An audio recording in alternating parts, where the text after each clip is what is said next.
तो hello student, कैसे हैं आप लोग। आशा करते हैं कि आप लोग बहुत ही अच्छे होंगे। तो आज का जो हमारा वीडियो है वो है चंपारण सत्याग्रह और खेरा सत्याग्रह। हम इन दोनों सत्याग्रह के बारे में जानेंगे। तो आप लोग सिर्फ वीडियो को अंत तक देख लीजिएगा, तो आपको याद करने की कोई ज़रूरत नहीं है, आपको याद भी हो जाएगा। सिर्फ आप लोग समझिएगा और वीडियो अच्छा लगेगा तो एक लाइक और चैनल को जरूर सब्सक्राइब कर लीजिएगा। तो चलिए वीडियो को स्टार्ट करते हैं। तो देखिए, सबसे पहले जो हमारा प्रश्न है वो है चंपारण सत्याग्रह का संक्षिप्त विवरण दें। तो देखिए, ये क्वेश्चन जो है वो दो टाइप के बन सकते हैं। पहला तो बनेगा कि चंपारण सत्याग्रह का संक्षिप्त विवरण दें, इसके बाद बिहार में किसान आंदोलन पर संक्षिप्त टिप्पणी दें। ये दोनों क्वेश्चन यदि अगर आपसे पूछा जाए तो आपको यही आंसर देना है। तो देखिए, इसका जो आंसर हो जाएगा, समझिएगा, बिहार में प्रचलित 3 कठिया व्यवस्था के अंतर्गत किसानों को भूमि की 3/20 भाग पर नील की खेती करनी होती थी। नील की खेती से मुनाफा नहीं होने के कारण किसान की स्थिति काफ़ी दयनीय हो गई थी। किसानों के पक्ष को लेकर गांधी जी ने अप्रैल 1917 ईस्वी में चंपारण से सत्याग्रह आंदोलन का शुरुआत किया था।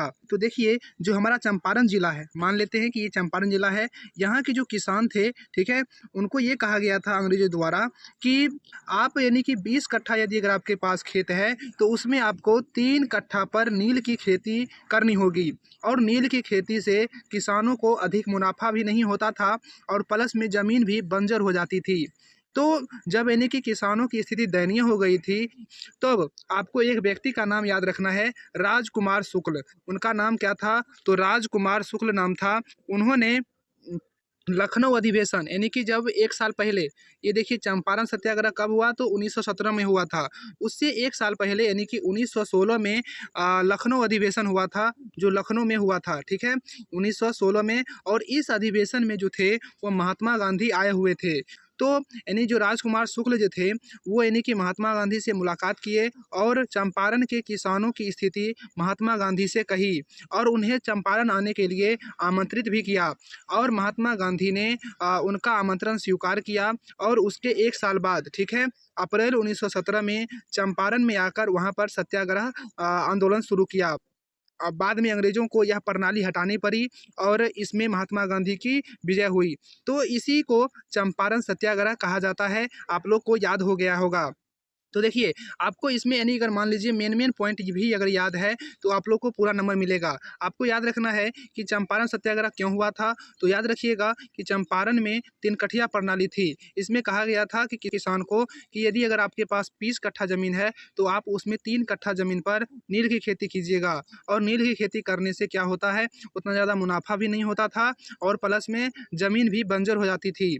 इसके बाद याद रखना है कि यह आंदोलन का शुरुआत किसने किया? तो महात्मा गांधी किया था। और कब किया था? तो 1917 में किया था। ये क्वेश्चन ऑब्जेक्टिव में भी बनते हैं कि बताइए चंपारण सत्याग्रह का शुरुआत कब हुआ था? तो 1917 में हुआ था। या फिर ये पूछ सकते हैं, या फिर ये पूछा जा सकता है कि चंपारण सत्याग्रह का शुरुआत या फिर नेतृत्व किसने किया? तो महात्मा गांधी ने किया था। तो आशा है कि आप लोग को ये चंपारण सत्याग्रह आपको समझ में आया होगा। इसके बाद देखिए, आपका अगला नंबर है खेरा सत्याग्रह। समझिएगा कि 1918 ईस्वी में गुजरात के खेरा जिले में महात्मा गांधी ने किसानों के समर्थन में खेरा सत्याग्रह नामक एक सत्याग्रह आंदोलन शुरू किया, जो फसल खराब होने और प्लेग के कारण भू राजस्व का भुगतान करने में असमर्थ थे। तो समझिए, जो आपको स्क्रीन पर दिखाई दे रहा होगा गुजरात, और यहाँ का जो एक यानी कि जिला था जिसका नाम था खेरा जिला, ठीक है। और उस खेरा जिला में क्या हुआ था कि फसल खराब होने के कारण किसानों की जो स्थिति थी, किसानों का जो स्थिति था वो काफ़ी दयनीय हो चुका था। और वो यानी कि जो अंग्रेज थे उनको टैक्स देने में असमर्थ थे। लेकिन अंग्रेज इनका टैक्स कम करने की वजह और बढ़ा दिया था, जिसके कारण उसकी स्थिति और भी दयनीय हो गई। जब यह बात महात्मा गांधी को पता चला तो उन्होंने खेरा में आकर सत्याग्रह आंदोलन किया और बाद में अंग्रेज यहाँ पर भी महात्मा गांधी की विजय हुई और अंग्रेजों को यहाँ का यानी कि जो कर था वो माफ़ करना पड़ा। तो आशा है कि आप लोग दो चंपारण सत्याग्रह और खेरा सत्याग्रह दोनों समझ गए होंगे। तो आज का वीडियो यहीं पर अंत होता है। मिलेंगे नेक्स्ट वीडियो में, तब तक के लिए जय हिंद, जय भारत।